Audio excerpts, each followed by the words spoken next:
today is a really exciting video, and it's also going to be a really exposing video into the retail industry and how it is for small business owners. So this video is basically going to be the big and most asked questions a lot of people ask that are wanting to start a business. Okay, so after content, the next thing you're going to be spending money on is a website. The website is essential to any business. It's what people go to really feel a vibe of everything, to see how effective your website is, just to basically see, are you legitimate? Sometimes people like to say, go ahead and DM me if you want to purchase an item, but I personally feel like that's unprofessional. If you're giving away a service, you can either do email or DM, but when you're involving product, I feel like it should be a system set up where people can feel safe adding in their credit card information. Also, you don't want to have to manually do everyone's order.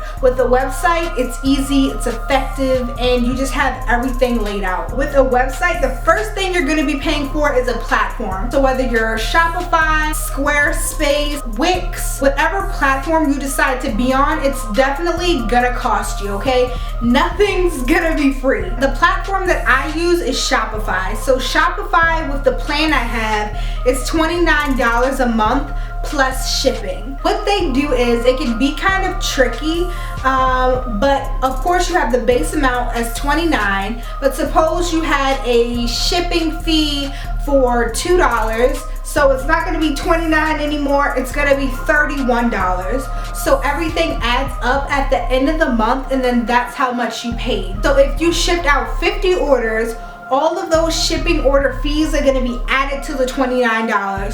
Next is going to be a layout. Now, when I first started off, I had a really simple layout, and that was a free layout from Shopify. But with free layouts from Shopify, they aren't the prettiest. They don't give you everything you need sometimes. So when I decided to redo my website, I went ahead and went to a website called Envato. And Envato is a really dope place where you can get website layouts for way more affordable prices. So for Shopify, if you want to get a Shopify layout that costs, it's gonna be like $120, $180, which nobody is paying for, especially when you can find other layouts that are way cheaper and way better. So please do not spend $180 on a Shopify layout, honey, because it is not worth it. With Envato, it's a way that you can convert that layout into your Shopify system. So basically, you pay for the layout, you download it to your computer. Shopify has a place where you can upload those layouts to your Shopify store,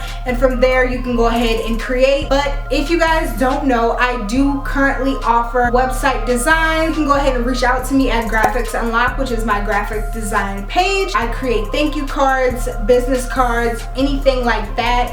Anything for your brand you're thinking of aesthetically that is visual, I can create. After that is a domain. And if you don't know what a domain is basically the title of your website. For instance, my website was www.shophothitted.shopify.com originally, but once you purchase a domain, that's when you can slash off the whole Shopify or Wix or Squarespace off the end and just add a .com or .net or .usa, whatever it is that you want to add. I can't remember exactly how much my domain cost, but it was really cheap when I bought it. I feel like it was only like $15, but it was only for a certain amount of time. After a while, you do have to repurchase the domain. Like, it's not like a one-time thing. You purchase it, they give it to you for cheap, like, oh hey, buy me, but then they're gonna want you to do the upkeep. So keep that in mind. A lot of people think stuff is a one-time fee. The layout is really only the one-time fee you're gonna be paying. Other than that, the platform and the domain is a recurring charge. And that's what I'm saying, like, starting a business seems easy, but it really is a lot of money that comes into it. You have to be able to figure out if you're willing to take that dive into a lot of your money going into your business when you're first starting out. It's definitely attainable. Don't let this information get you down. At the end of the day, somebody else did it. I did it, so that means you can do it too. Don't fret, girl. It's okay. Okay? We're gonna get this money together, period. So the next one is where you're gonna get super creative and where you're gonna use the content that you made previously with your videographer, your photographers, like your whole team. This is where the fun stuff comes in and where all that stuff is gonna come into play, and that is advertising and marketing. Yes! I'm so good with the aesthetic part of this, but I'm still working on the businessy, effective side of this. So it's literally two parts of this. It's like the aesthetic, like the appeal of everything, making everything look good, making the content that makes your customer feel connected to you as a brand, but then it's also in trying to make them purchase from you. So this is how they feel. It also leads to if they spend with you, okay? So this is a big deal. So with advertising and marketing, this is something you're also going to be spending money on when you're starting your business. For instance, promotional flyers. You'll have content that you've created, whether it's videos or photos and stuff like that, and that's when you kind of like hire or create your own promo. Not all the time do you want to post pictures of your product. You also want to post it with, like, you know, some wording, something that makes people ask a question. Fortunately, I know how to make my own promotional flyers, and I also call mine promo ads. A good promo ad would be what I did for the Amore collection. For the Amore collection, I created a whole this or that game. I love creating those. I took the content that I had with different pieces from the collection, and it was basically a this or that game, but it was themed, right? But it had Cupid on the front, press play to insert. I love creative stuff like that. It really makes me feel like I'm doing something with my brand, because I don't really see a lot of small businesses doing that type of stuff. But if you aren't able to make it, you have to find someone who can make it. Also someone who has those type of ideas. An easy way to do it, to be honest, look at the big brands.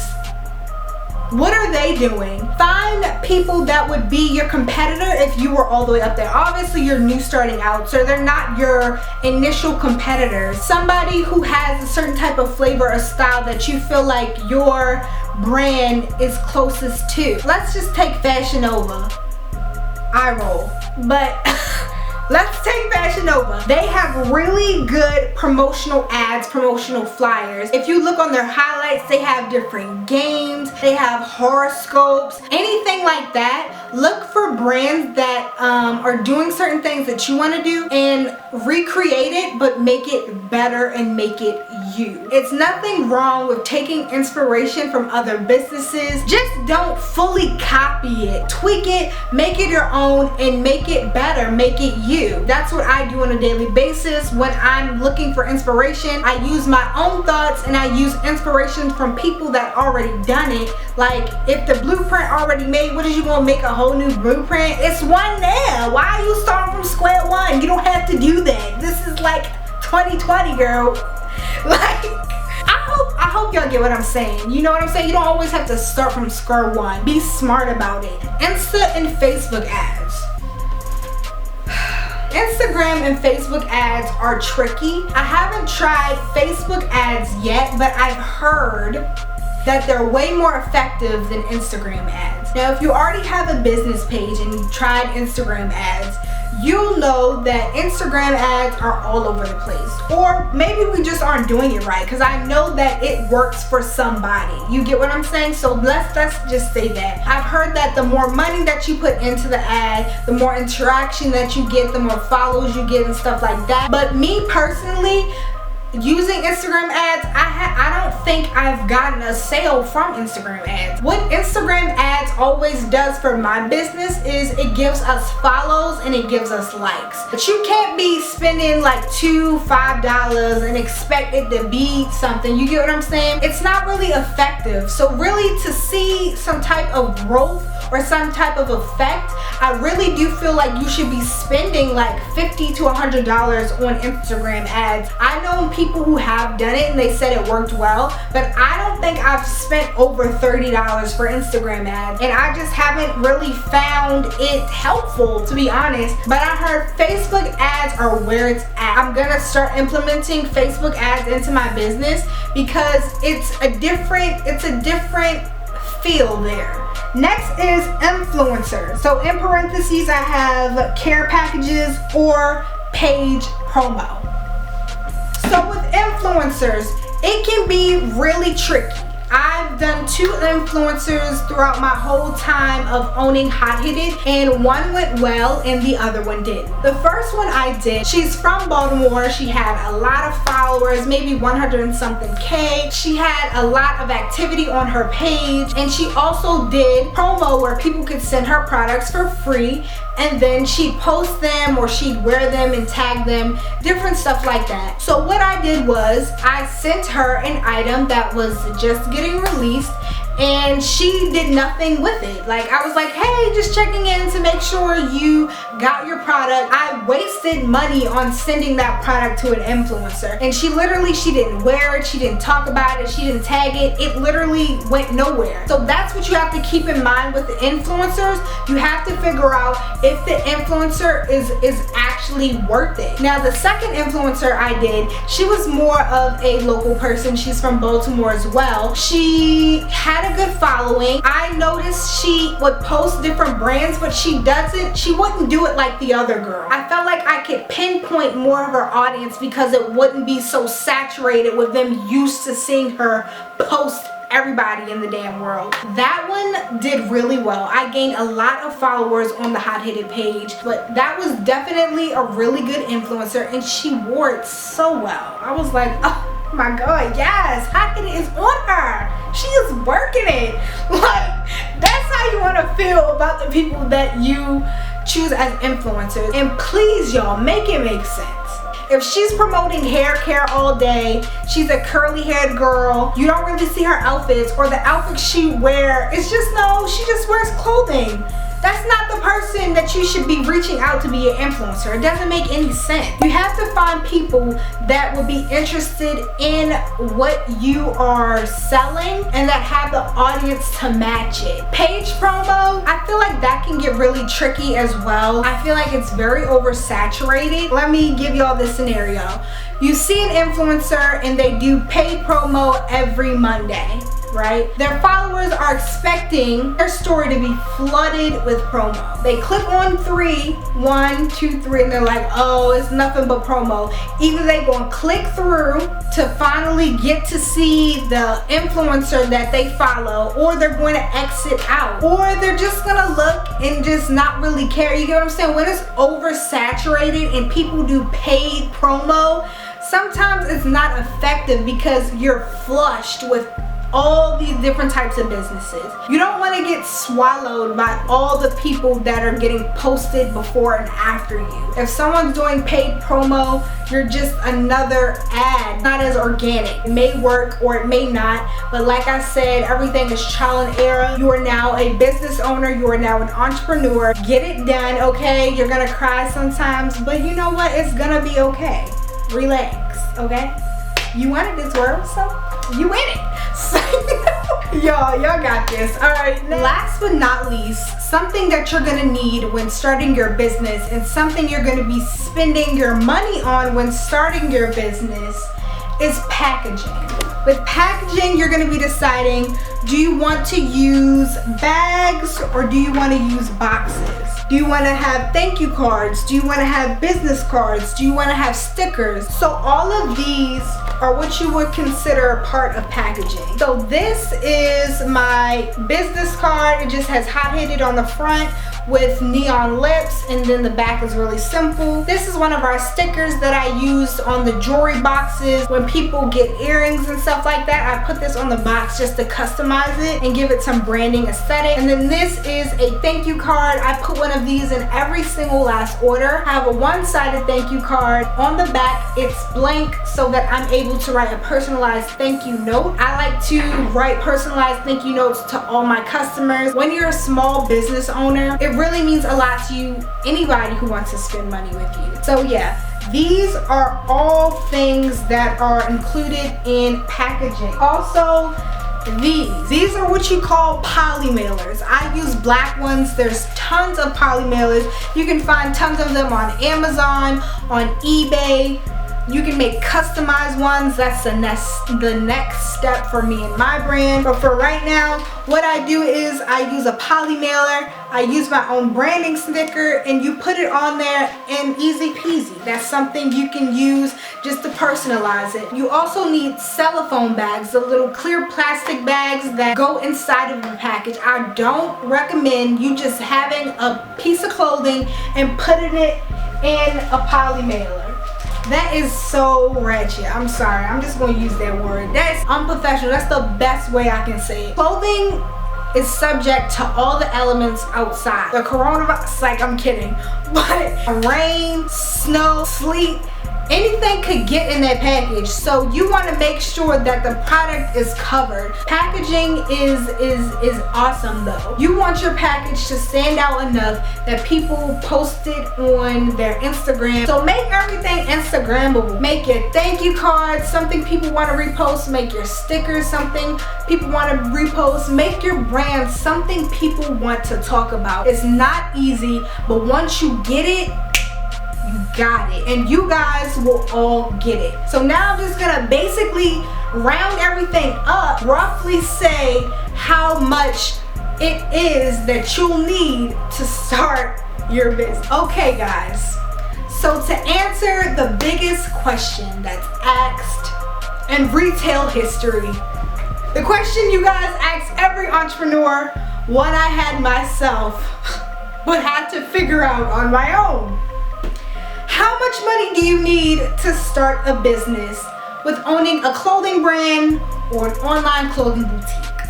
I broke it down to this. Licensing, roughly it's gonna cost you about $200. It can be less though, depending on your state, but I just wrote $200 to keep it simple. That was how much I paid. Next, inventory. Let's say you paid $130 for a two-piece set. You paid $60 for a graphic tee. Those are really cheap. You maybe get them for like $7 to $10 a piece. Times 6, what, 60 bucks? That's a pretty good price. And $100 for like, I don't know, a pair of pants. That's about $290 for 3 pieces that you're going to start your business off with. 3 statement items that you feel like represent your brand, about $290 roughly, okay? Those are just made up numbers that range about for a set, a t-shirt, and some pants, okay? In bulk. Next is going to be your website. $29 for a Shopify platform plus $50 for a layout, and then $16 for a domain name, really cheap to start off, easy peasy. Next is going to be content. For a photographer, depending on who you use, it's gonna be $130 roughly. Unless you have a friend, they charge you $50, easy peasy, that's good for you. But I'm just writing it based on like how much I would spend. Videographer, I just said $120 because starting off, you don't need to pay $250 like I did for a videographer. It's not that serious. You just started out. There's other people that can convey the message that you're trying to convey for a lesser price. So $120. Marketing ads, I said if you want to buy a flyer. Now I went over other options like promotional ads and different stuff like that, but really when you're first starting out, you just need a nice good e-flyer, $45. And then packaging. I wasn't going to go in and like pinpoint every single last thing I purchased to figure out the number. So I put $100 plus, but it's gonna be minimum $100 if you get stickers, thank you cards, business card, cellophane bags, and packaging. You don't have to get all those things, but I'm just saying if you're getting all $500 and up, okay? Sorry, it's not cheap. How much money do you need to start an online clothing boutique? Roughly, how much you're going to need is a whopping $980. And that's roughly. Oh my God, y'all almost forgot. You need a logo. Logo's gonna be around around $40 to $50. So girl, $1,000 basically. You're gonna be spending about 1,000 buckaroos to go ahead and get your business started if you want to do it my way. Let's put that, let's say that though. There's other ways you can do it, and just because you spend a lower amount or a higher amount doesn't like equate your success. One thing I will say, don't cheat your business though. Don't feel like I'm gonna spend the least amount of money as possible and get the biggest return. It is a business mindset to spend less and earn more, but you can't be so cheap in starting something so magnificent. You can't expect, I'm just gonna cut ends and edges, send sloppy stuff out. That's not gonna work. In the beginning of your business, reputation is everything. How you present yourself online and your brand identity is everything. You can't allow that to be tarnished, especially in the beginning, sis. You don't have no room. One thing I always say is just because you're a small business, you get no slack. You are held to the same accountability as big brands. The packaging has to be nice. You have to attract people to your page. You have to make them feel wanted. You have to make them want to spend their coin on your business. There is no slack. You don't get a pass. You're a business owner now, sis. You're an entrepreneur. This is what you want. You want this, you want that. You gotta do the work and you gotta spend money. And sometimes you're not gonna make all that money back. Trust me, I know. There's plenty of things I spent my money on that I still haven't gotten a return. There are some things I spent my money on and I got the return back. Being an entrepreneur is about taking risks. Being an entrepreneur is about believing in yourself. Being an entrepreneur is about listening to all of the naysayers and saying, you know what, I think God gave me this vision for a reason. I get what you're saying, but me, I just feel differently. You might not think I'm gonna be successful, but I do. Do you want to go on this ride with me or you don't? So that is how much I believe it takes to start your own business. That's one of the biggest questions I see everybody ask, not just me, but other entrepreneurs that own their own business. I really hope I answered that question. Before I head out, I just want to say, go after your dreams no matter the price. There's going to be times when you have the money, but you don't have the idea. You have the idea, but you don't have the money. At the end of the day, you have to make a way, and you also have to be patient. When your time is your time, there is nothing in this world that can stop your shine. I didn't mean to rhyme. Wow, I'm really rhyming, but I'm serious. God gives everybody a time when it's their time to shine. Everybody gets a chance to be in the spotlight. So when it's your time, don't take that for granted. And don't feel like just because you're not where you want to be in your life or in your business that you will never get that chance to shine, to be that person that's number one. In the end, you will. So just don't give up. Keep chasing after your dreams and realize what is meant for you is meant for you. You have to showcase to God that you're worthy of the dream that you're asking for. And like I always say, any business that you start, it's not meant for just you. Anything that you do in life is meant to help somebody else. So don't think God is just going to give you all these gifts, give you the dreams you've been asking for if you aren't going to help the next person. By all means, keep certain stuff to yourself because everybody doesn't deserve, information and the knowledge that you give. Some of that stuff come with a price. But at the end of the day, if you're going to start a business, have something in the long run where you say, I want to give back in this way. You're not going to be successful for you. You're going to be successful so that you can teach the next person how to start a business. So you can teach the next person how to be a millionaire, a motivational speaker, an author. Every single last person put on this earth was put on this earth to help the next person. So with that being said, you guys, that is all and that is it. I'm tired. I've been recording this video all day and I really hope